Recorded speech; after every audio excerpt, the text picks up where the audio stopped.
আসসালামু আলাইকুম। এটা হচ্ছে একটি টপ লোডিং ওয়াশিং মেশিন।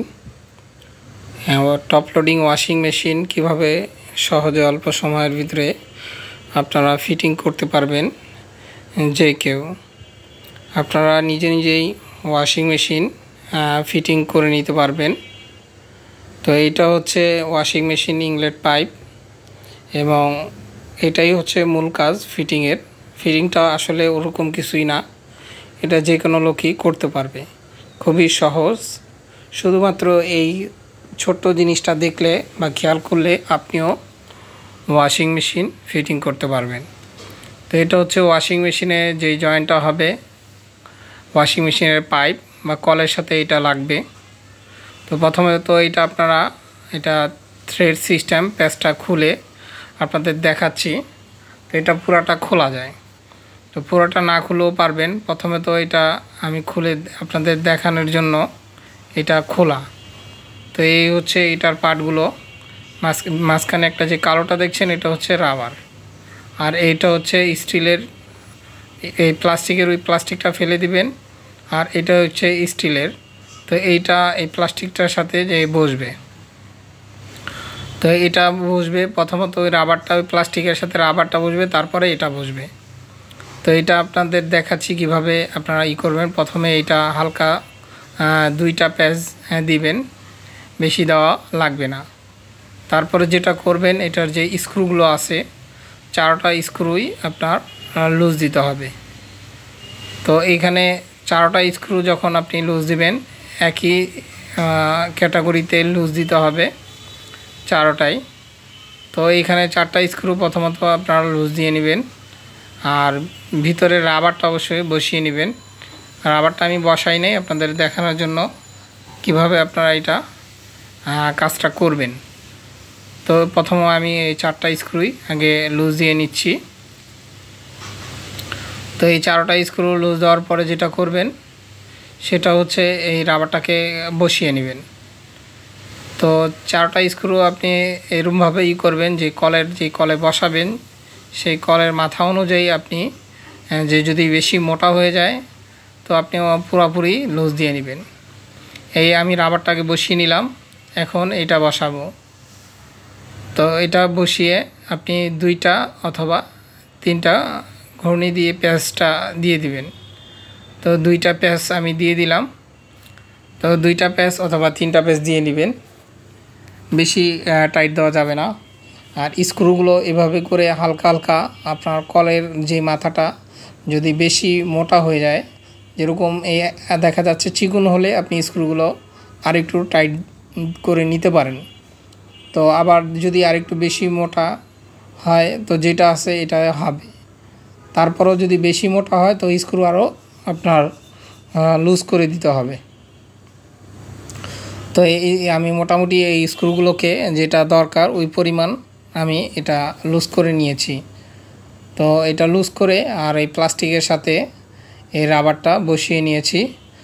আর এটা যতটা খেয়াল রাখবেন, যত টাইট দিবেন এখন প্লাস্টিকটা, রাবারটা ততই কলের সাথে টাইট করে লাগবে। নিচের প্লাস্টিকটা যত টাইট করা হবে তো কলের সাথে যে ততই শক্তভাবে লাগবে। তো আপনার পানিটা কিন্তু তখন লিক করবে না। তো আমি এখন এটার যে পানিটা যেহেতু লিক করবে না, আমি এটা মোটামুটি এখন বসিয়ে দিব। আর আপনাদের দেখানোর জন্য যে কোনো কর্নারের আপনি 2টা স্ক্রু টাইট দিলেই হবে, 4টা স্ক্রু টাইট দিতে হবে না।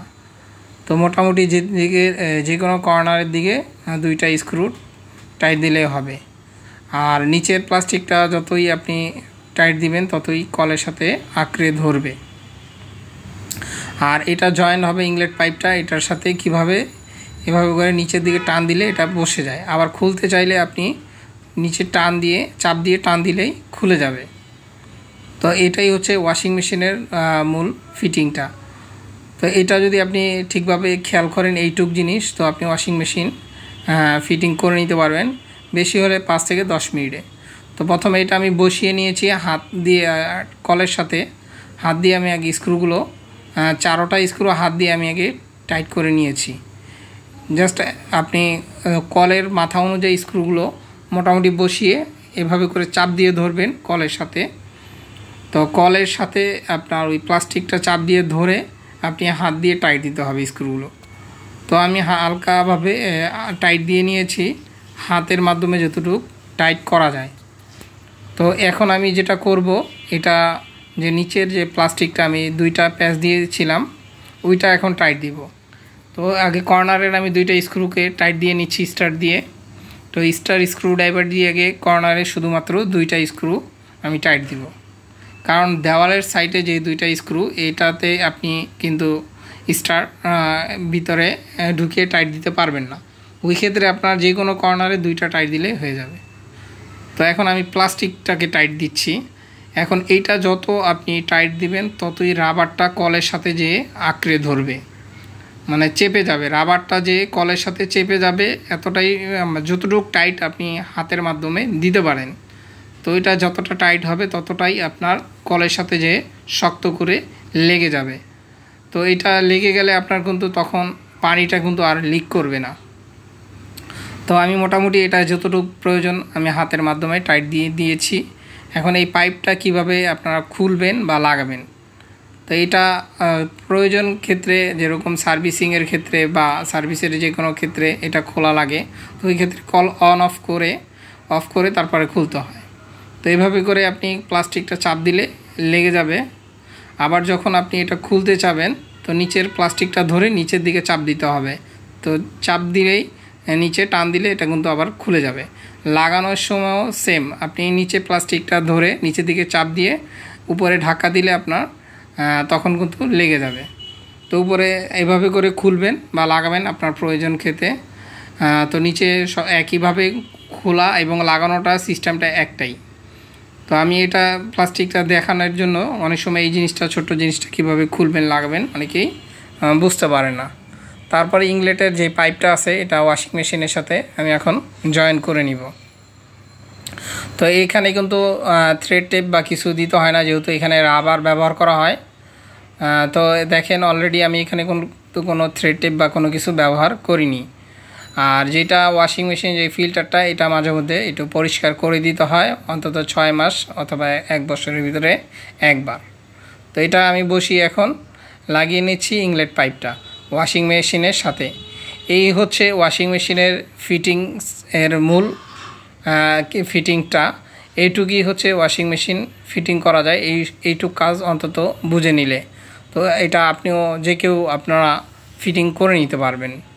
তারপরে যেরকম এখানে আছে ওয়াশিং মেশিনের ড্রেন লাইনটা অবশ্যই খেয়াল রাখবেন, একটু ভিতরের দিকে চাপ দিয়ে আপনি ভালোভাবে বসিয়ে নেবেন, কারণ যেন এরকম না হয় যে ড্রেন লাইন টান খেলেই খুলে যায় বা পানি আসলেই খুলে যায়।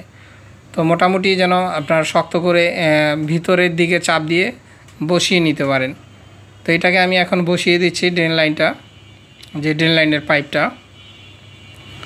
তো এইভাবে করে বসিয়ে নিতে পারেন। তারপরে এখানে যে ক্লিপটা আছে এই ক্লিপটা লাগিয়ে দিলে এটা শক্ত করে ধরে রাখবে, তখন কিন্তু আপনার এটা খুলে চলে আসবে না। তারপরে যেই প্লাস্টিক ড্রেন লাইনের এইটা কিন্তু আপনারা ঠিকভাবে বসাইতে হবে বা লাগানো লাগবে। তারপর ড্রেন লাইনের পাইপটা এখানে যেহেতু ড্রেন লাইন করা আছে, তো যে ড্রেনের পানিটা যে ওয়াশিং মেশিনের যে পানিটা ড্রেন হয়ে যায়, তো এখানে আমি শুধু পাইপটাকে কিন্তু বসিয়ে দিলাম। এখানে আর আমার কোনো ড্রেন লাইনের কোনো কাজ নেই, শুধু ড্রেন লাইনের ভিতরে পাইপটা দিয়ে দিলেই হবে। যদি কখনো লিক করে তো ওই ক্ষেত্রে আপনারা এখানে হোয়াইট সিমেন্ট দিয়ে দিতে পারেন, তো তখন আর লিক করবে না। আর এটা হচ্ছে ওয়াশিং মেশিনের তলের কাভার। তো তলের সাইডে যে কভারটা থাকে এই কভারটা লাগিয়ে নেবেন। অনেক সময় এটা না লাগানো থাকলে দেখা যায় ইঁদুর ঢুকতে পারে, ওই ক্ষেত্রে ওয়াশিং মেশিনে তার কেটে ফেলতে পারে। তো এরকমভাবে আপনারা ওয়াশিং মেশিন ফিটিং করে নেবেন। আর ওয়াশিং মেশিনের যে তলে যে ককশিটটা নতুন ওয়াশিং মেশিনে যে ব্যবহার করা হয়, অবশ্যই অনেকে ককশিট ব্যবহার করে থাকেন, নিচে দিয়ে থাকেন, ওই জিনিসটা করবেন না। ওয়াশিং মেশিনের যেই ককশিটটা ওটা যেটা ককশিটটা থাকে নতুন অবস্থায় ওই ককশিটটাকে ফেলে দিবেন। আর ওয়াশিং মেশিনের যে ড্রেন লাইনটা দেখছেন এটা খেয়াল করবেন যেন নিচের দিকে থাকে। দেখা যায় উঁচু হয়ে ড্রেন হলে বা উঁচার দিকে থাকলে তো পানিটা ড্রেন হতে পারবে না, ওই ক্ষেত্রে ওয়াশিং মেশিনে সমস্যা দেখা দিবে। তো এইটুকুই হচ্ছে ওয়াশিং মেশিনের ফিটিংয়ের কাজ। তো এইটুক আপনারা যে কেউ ওয়াশিং মেশিন ফিটিং করে নিতে পারেন। তো আমার এই ভিডিওটা যদি আপনাদের কাছে অবশ্যই ভালো লেগে থাকে, অবশ্যই আমার এই চ্যানেলটাকে সাবস্ক্রাইব করে রাখতে পারেন, যেন আমি নতুন কোনো ভিডিও দিলে আপনি সবার আগে পেয়ে যান। আসসালামু আলাইকুম, ভালো থাকবেন, সুস্থ থাকবেন, আল্লাহ হাফেজ।